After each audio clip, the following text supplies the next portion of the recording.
bermaksud Quick Response direka untuk mengimbas barcode yang mempunyai struktur 2D di mana struktur ini boleh menyimpan data dalam kode menegak dan melintang.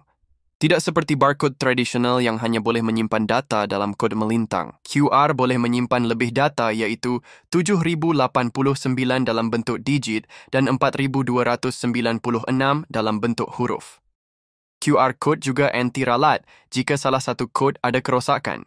Ianya masih berfungsi dan masih boleh diimbas. Apa yang lebih menarik, kod QR boleh diimbas dari semua sudut, menjadikan ia lebih memudahkan pengguna. QR code dicipta pada tahun 1994 oleh jurutera Jepun bernama Masahiro Hara semasa beliau bekerja di Denso Wave, sebuah syarikat pembekal untuk alat ganti kereta Toyota. Beliau mencipta QR disebabkan Toyota pada ketika itu memerlukan cara yang lebih efektif untuk menjejak alat ganti semasa proses pemasangan kereta.